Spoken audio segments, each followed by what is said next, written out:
예전에 난 내 이름이 그 집에서 무언가 의미가 있다고 믿었다. 김지원. 박민수 목사와 그의 아내 최경희의 딸. 한지 창문 너머로 햇살이 스며드는 예배당. 그리고 주일마다 반복되는 축복과 하나님의 뜻이라는 말들로 둘러싸인 가족. 하지만 어린아이일 땐 어떤 축복이 사실상 감춰진 짐처럼 여겨질 수도 있다는 걸 알지 못한다. 민수 목사님과 최 집사님은 내가 3달 되었을 때 나를 입양했다. 그들에겐 이미 아들 박준서가 있었고 이후엔 딸 박하윤이 태어났다. 교회 사람들은 나를 작은 기적이라고 불렀다. 도움이 필요한 아이에게 마음을 열었다는 이야기를 부드러운 미소로 전하며 하지만 닫힌 문 안에서는 나는 결코 완전히 그들의 아이가 아니었다.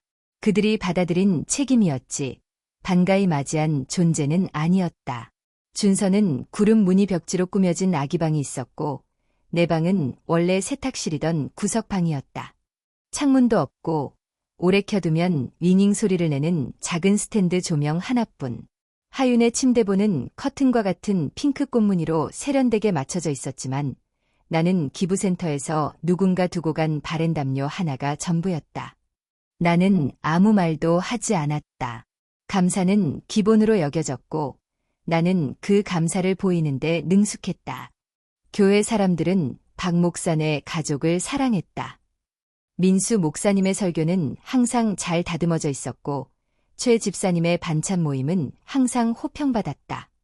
새 아이를 이렇게 은혜롭게 키우다니 특히 김지원의 특별한 사연을 생각하면 말이에요.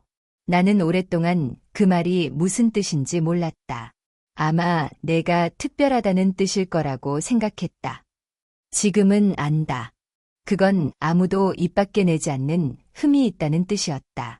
학교에서 누가 진짜 부모님은 누구야? 라고 물으면 늘 나도 엄마 1명, 아빠 1명 있어라고 대답했다. 하지만 난 알았다. 법적인 의미만이 아니었다. 진짜 사랑은 흔적을 남긴다. 냉장고에 내 그림을 붙여주고 생일에 어떤 떡을 좋아하는지 기억해주고 날 영적 시험이라고 부르지 않는다. 한 번은 내가 9살쯤 되었을 때였을 것이다.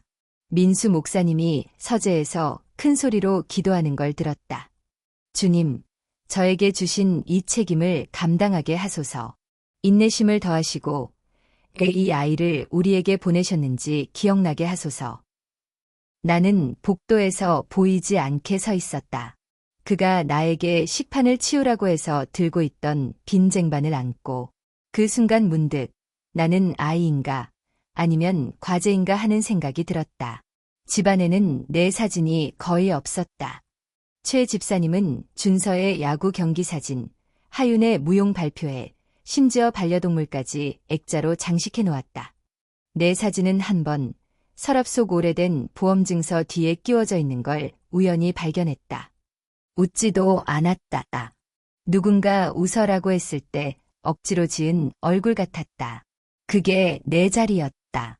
완전히 숨겨지진 않았지만 절대 드러나지도 않는 자리. 13살이 되었을 무렵엔 나는 방 안에 있으면서도 존재를 감추는 법을 익혔다. 그건 박 집안에서 유용한 기술이었다.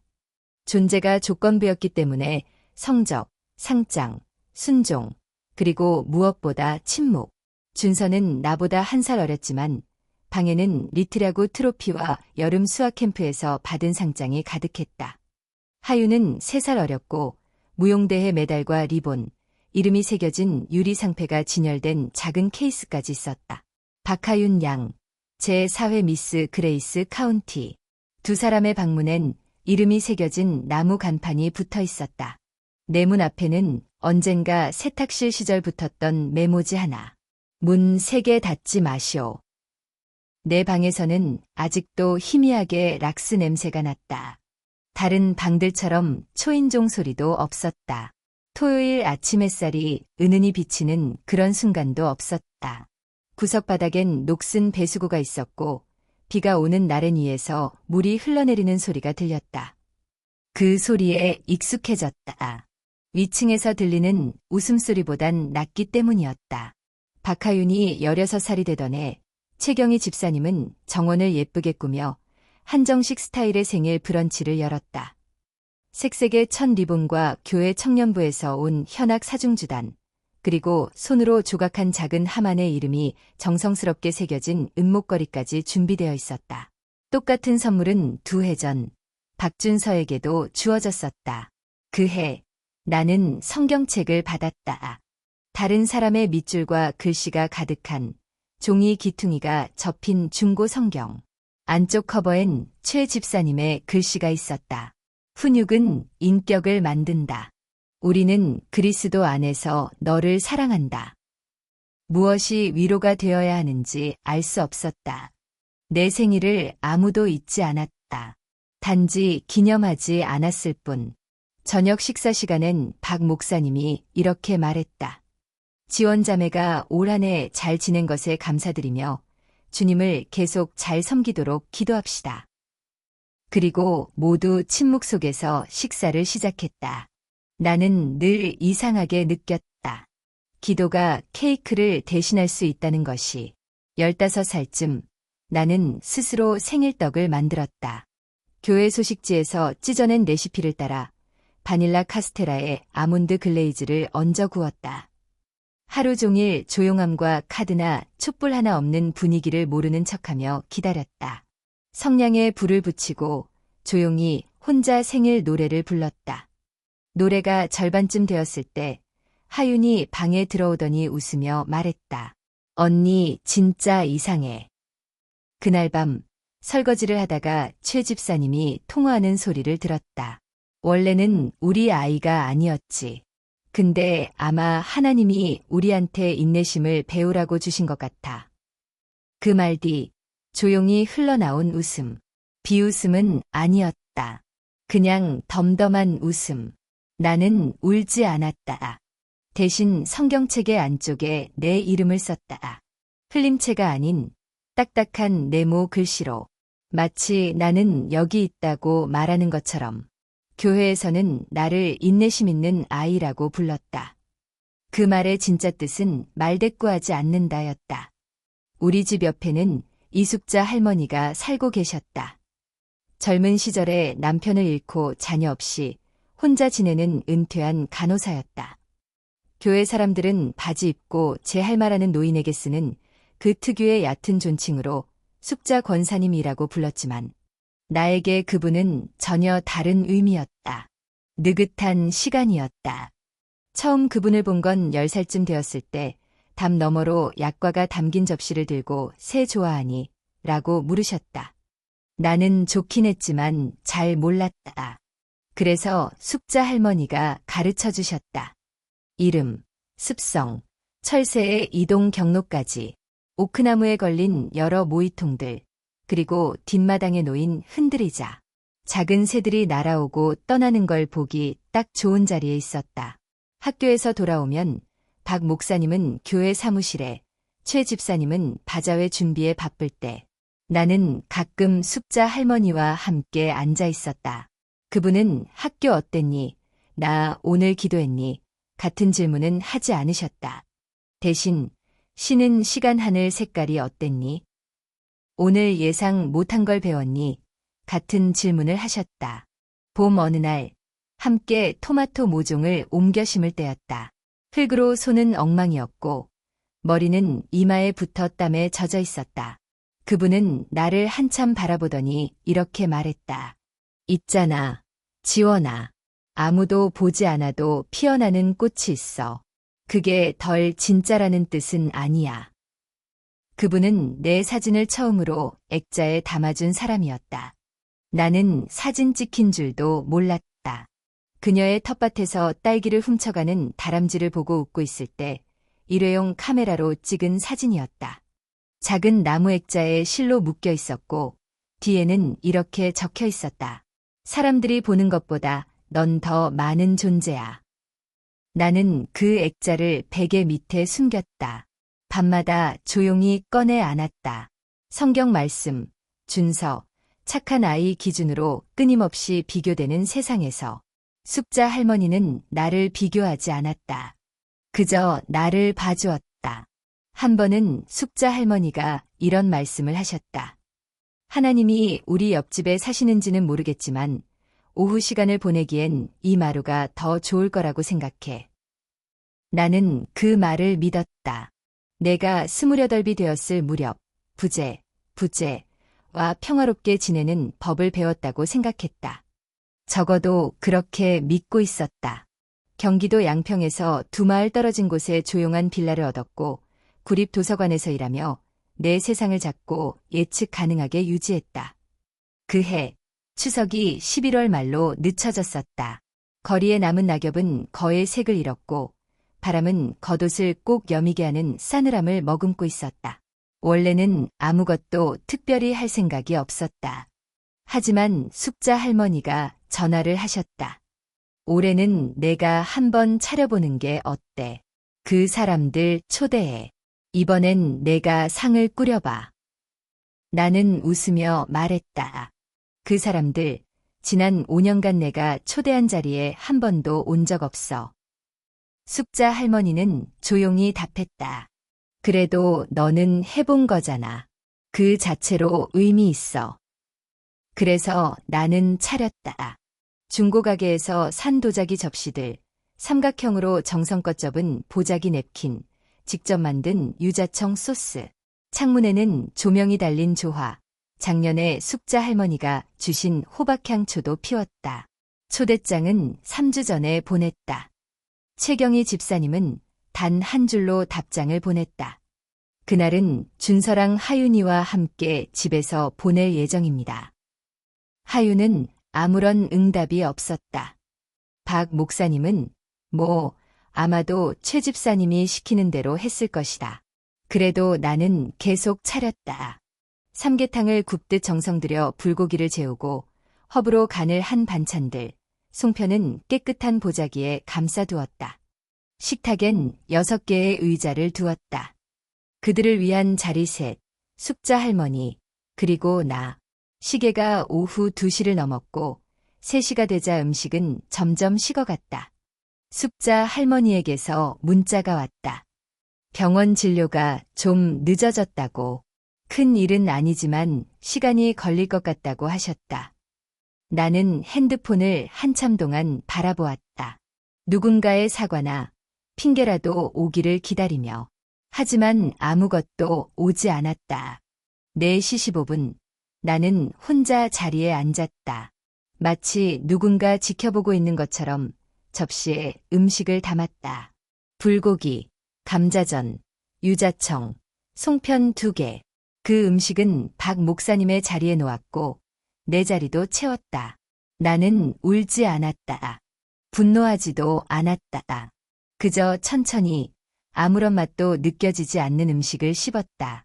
수년간 오지 않았던 사람들을 생각하며 초 옆에는 손도 대지 않은 유리잔들이 놓여 있었고 의자는 내가 몸을 기댈 때마다 삐걱거렸다. 숙자 할머니는 5시가 되기 조금 전에 도착했다. 해진 남색 코트에 볼은 차가운 공기로 발그레해져 있었다. 빈 의자들을 한번 둘러보시더니 아무 말도 하지 않고 구겨진 작은 봉투 하나를 내밀었다. 원래는 더 일찍 주려 했는데 오래도록 간직하고 있었어. 오늘이면 의미가 있을 것 같아서. 봉투 안에는 접힌 편지 1장. 그 아래엔 같은 형식의 편지들이 분홍비디 바랜 리본에 묶여 있었다. 강혜린이라는 분에게서 온 거야. 숙자 할머니는 낮은 목소리로 말했다. 매년 도착했어. 너희 부모는 버리라고 했지만 난 안 그랬지. 내 손에 들린 리본은 미세하게 떨리고 있었다. 봉투에 반송 주소를 봤다. 강혜린, 서울 홍대. 처음 보는 이름이었지만 내 안에 무언가가 벌떡 일어섰다. 리본은 시간이 만들어낸 부드러움과 손끝의 흔적을 품고 있었다.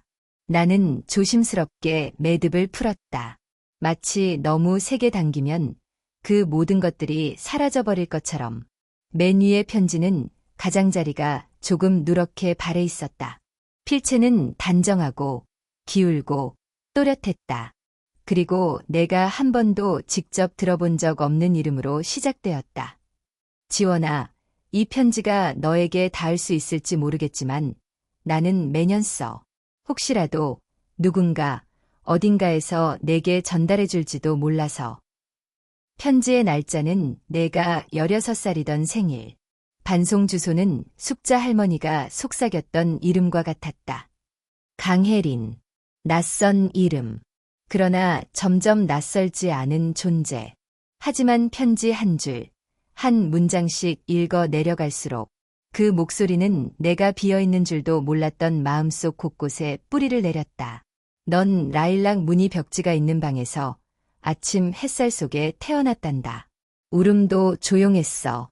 마치 말해도 되는지 세상을 먼저 살펴보는 것처럼. 그녀는 임신했을 때의 이야기를 적었다. 어리고 겁이 많고 결혼하지 않은 상태에서 서울 홍대 쪽 신앙심 깊고 엄격한 가톨릭 이모 집에 머물던 시절. 그 이모는 자비보다는 속죄를 더 중요하게 여겼다고 했다. 혜리는 날 키우고 싶다고 애원했지만 이모는 인연을 끊겠다고 협박했다. 교회는 이미 계획을 세워두고 있었다.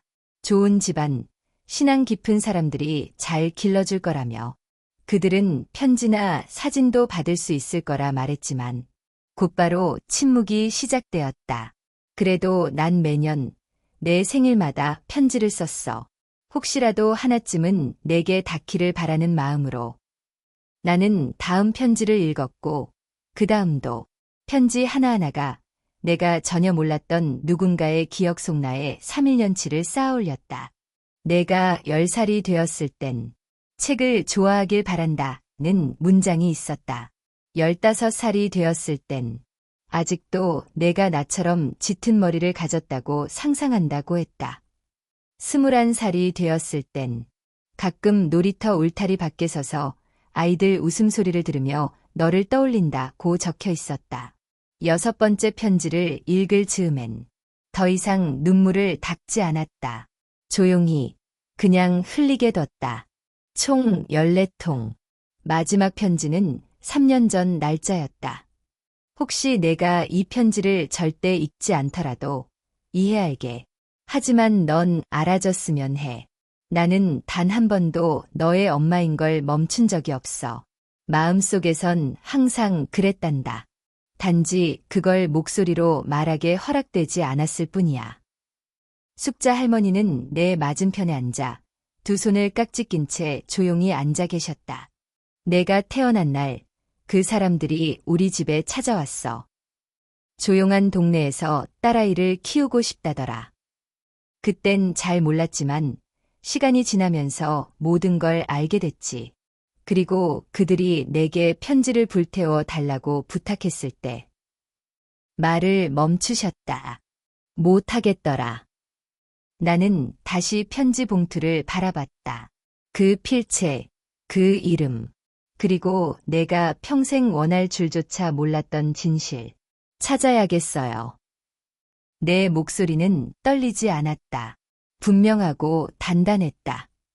마치 이 말은 지금의 내가 아니라 한 번도 촛불을 불어본 적 없던 소녀가 혼자 노래하던 10대가 귀신 같은 자리를 차려놓고 기다리던 여자가 대신 말해주는 것처럼 숙자 할머니는 내 손을 조용히 잡으셨다. 그분은 한 번도 편지를 멈춘 적 없어. 그게 의미 없는 일일 리가 없잖니. 정말 그랬다. 나는 전화를 하지 않았다. 준비할 시간을 주고 싶지 않았기 때문이다. 1월의 어느 날 추석 에이프런을 두른 최경희 집사님이 문을 열었다. 입술엔 막 바른 립스틱. 하지만 나를 보는 순간 그 미소가 멈췄다. 지원아, 올 줄은 몰랐네. 알아요. 내가 말하며 현관을 지나 들어섰다. 집은 변함없었다. 등받이가 딱딱한 가구, 복도 양옆에 걸린 준서와 하윤의 액자들, 그리고 여전히 내 사진은 없었다. 박 목사님은 거실에서 최고의 아빠라고 적힌 머그컵을 들고 나왔다. 나를 보자 멈칫하더니 말없이 컵을 내려놓았다. 편지요. 내가 말했다. 강혜린 씨한테서 온 침묵. 최 집사님의 손이 싱크대 가장자리를 꽉 움켜쥐었다. 박 목사님은 눈을 천천히 깜빡였다. 마치 내가 무슨 말을 했는지 이해 못한 사람처럼. 숙자 할머니가 보관하셨어요. 총 14통. 해마다 한 통씩. 박 목사님은 아내를 보았고 최 집사님은 바닥을 바라보았다. 저는 여기 사과를 들으러 온 게 아니에요. 변명도 필요 없어요. 그저 이야기를 돌려드리러 왔어요. 나는 그 분홍비디 바랜 리본으로 묶인 편지 뭉치를 식탁 위에 조심스럽게 올려놓았다. 리본을 풀지 않았다. 이름을 불러달라고, 가족으로 인정해달라고, 애원하러 온 게 아니었으니까. 당신들은 늘 그렇게 얘기하셨죠. 하나님이 주신 짐이라고, 인내를 배우게 하려고 나를 보낸 거라고, 시험 같은 존재라고. 최 집사님이 무언가 말하려 했지만 내가 손을 들며 멈췄다. 저더러 음식, 집, 하나님의 자비에 감사하라고 하셨죠. 하지만 단 한 번도, 28년 동안 단 한 번도 왜? 라고 묻지 않은 나에게 감사한다는 말을 해본 적 없잖아요. 박 목사님의 턱이 딱딱하게 굳었다. 하지만 여전히 말은 없었다. 나는 계속해서 조용히 말했다. 이제 난 내가 누구인지 알아요. 나는 강혜린의 딸이에요. 중고 성경 안에 이름을 새기고 혼자 생일떡을 만들던 아이. 28년 동안 누군가의 눈에 보이기를 기다렸지만 결국 더 이상 그걸 필요로 하지 않게 된 여자예요. 나는 몸을 돌려 문으로 향했다. 그리고 문 앞에서 멈춰섰다. 여기서 사랑이 자랄 수도 있었어요. 근데 당신들은 선택했죠. 사랑이 아니라 통제를. 그리고 나는 걸어 나왔다. 밖의 공기는 차가웠지만 맑았다. 숙자 할머니는 동네 끝에 차를 대고 기다리고 계셨다. 아무것도 묻지 않으셨다. 그저 조수석 문을 열며 말했다. 준비됐니? 나는 고개를 끄덕였다. 서울까지 멀다. 할머니가 덧붙였다. 기다린 시간이 더 길었어요. 내가 대답했다. 우리는 말없이 차를 몰았다. 편지 뭉치는 조수석과 운전석 사이에 놓여 있었다. 마치 이제야 존재를 인정받은 또 하나의 탑승객처럼. 서울 홍대는 내가 상상했던 것과는 전혀 달랐다. 아니, 사실 한 번도 가본 적이 없었지만 머릿속에서 수없이 그려왔던 그곳과도 달랐다. 나는 더 복잡하고 시끄러울 줄 알았다. 하지만 내가 마주한 건 정적이었다. 낡은 브라운스톤 건물들, 지난주 낙엽이 아직 쌓여있는 좁은 보도, 손글씨 간판이 걸린 작은 구멍가게. 숙자 할머니는 차에서 기다리셨고 나는 철문 앞에 섰다. 2층. 페인트가 벗겨진 철제 난간, 낡은 계단. 성탄절이 훨씬 지난 지금도 아직 문에 걸려있는 바랜디스. 나는 한 번, 그리고 한 번 더 문을 두드렸다. 문이 열렸을 때 가장 먼저 눈에 들어온 건 그녀의 눈동자였다. 나처럼 옅은 갈색, 머리는 헝클어진 채로 뒤로 질끈 묶여 있었고 회색빛이 섞여 있었지만 기품이 있었다. 손은 가늘고 단단하게 문틀에 기대 있었다. 마치 어딘가를 꼭 붙잡고 있어야 할 것처럼. 네. 그녀가 조심스럽게 물었다. 입을 열었지만 소리가 나오지 않았다. 대신 나는 코트 주머니에 손을 넣어 그녀가 처음 썼던 편지 한 통을 꺼내 그녀에게 건넸다. 그녀는 편지를 보고 그리고 나를 바라보았다. 지원아. 마치 자신의 목소리를 믿을 수 없다는 듯 속삭이듯 말했다. 나는 고개를 끄덕였다. 그녀는 입가를 손으로 가렸지만 말보다 눈물이 먼저 흘러내렸다. 그녀는 조용히 뒤로 물러서며 문을 활짝 열었다. 그리고 나는 그 안으로 걸어 들어갔다. 드라마틱한 포옹도 없었다. 잔잔한 음악도 없었다. 그저 삐걱대는 오래된 마룻바닥 소리와 두생이 다시 맞물리는 조용한 울림만이 있었다. 그녀는 차를 끓였다. 나는 오래되어 흠집 많은, 하지만 진짜 같은 주방 테이블에 앉았다. 그녀는 한 번도 본 적 없는, 하지만 왠지 이미 알고 있었던 것 같은 사진첩을 꺼냈다. 여기, 이게 너야. 그녀는 표지 안쪽에 붙은 초음파 사진을 가리켰다. 여기서부터 시작했단다. 우리는 차가 식을 때까지 말을 나눴다. 그녀는 그들에 대해 묻지 않았다. 오직 나에 대해서만 물었다. 무슨 책을 좋아하는지, 무엇에 웃는지, 어릴 적엔 어떤 꿈을 꾸었는지, 그리고 나는 내 인생 처음으로 그 질문들에 대답했다. 그로부터 1년 뒤 나는 다시 한 번 식탁을 차렸다. 그때와 같은 도자기 접시, 다림질된 보자기 냅킨. 하지만 이번엔 아무도 앉지 않았는데도 식탁이 가득 찬 느낌이었다. 기대 때문이 아니었다. 이번엔 내가 직접 누구를 초대할지를 선택했기 때문이었다. 혜린 엄마는 계피와 넌맥을 넣어 구운 군고구마를 가져왔고, 숙자 할머니는 평소처럼 약과를 틴 통에 따뜻하게 담아오셨다.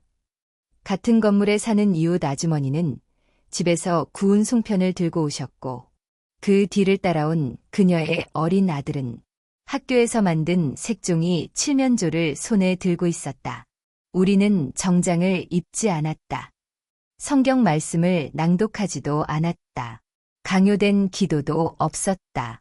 그런데도 어쩐지 그 작은 아파트의 구석구석은 은혜로 가득 차 있었다. 나는 멋내기용으로 촛불을 켠 게 아니었다. 그 빛은 받아 마땅한 것처럼 느껴졌기 때문이다. 식사를 시작하기 전 혜린 엄마가 조용히 말했다. 잠깐만요. 제가 한마디 해도 될까요? 그녀는 천천히 일어나 잔을 손에 들고 조용하지만 단단한 목소리로 말했다. 내가 늘 상상했어. 내가 처음으로 진짜 추석을 맞이하는 날을. 난 항상 이렇게 그렸단다. 식탁의 맨 앞자리에 앉아 웃고 있고 사랑받고 있고 자유로운 너의 모습. 나는 뭐라고 말해야 할지 몰라. 그녀의 손을 잡았다. 그리고 숙자 할머니의 손도. 그때 그 꼬마 아이가 엄마의 소매를 잡으며 조심스럽게 우리 손을 함께 맞잡았다. 그렇게 우리는 앉아 있었다. 연극처럼 꾸며진 장면도 아니고 누군가의 허락도 필요 없는 순간. 그저 마음이 닿아 있었던 사람들 사이에서 나는 주변을 둘러보았다. 의무감도 책임감도 아닌 그저 함께 있고 싶어서 온 사람들. 불고기는 식었고 호떡은 가장자리가 조금 갈라졌지만 상관없었다. 왜냐하면 그 식탁은 내 것이었으니까. 나는 그 리본을 간직했다. 편지들은 다시 혜린 엄마에게 돌려드렸지만 그 분홍빛이 바랜 리본은 내 서랍맨 윗칸에 아직도 남아있다. 숙자 할머니가 찍어준 스컬에 다람쥐, 사진도 여전히 액자에 담겨있다. 이제 그 옆에는 혜린 엄마와 내가 마루에 함께 앉아 손을 잡고 있는 새 사진도 놓여있다. 그리고 나는 내 이름을 지켰다. 순종이 필요할 때만 불렸던 그 이름이 아니라 혜린 엄마가 매년, 매해 희망과 사랑을 담아 써주셨던 이름. 김지원. 어떤 이야기는 침묵으로 시작된다. 내 이야기는 전해질 줄 몰랐던 한 통의 편지로 시작됐다.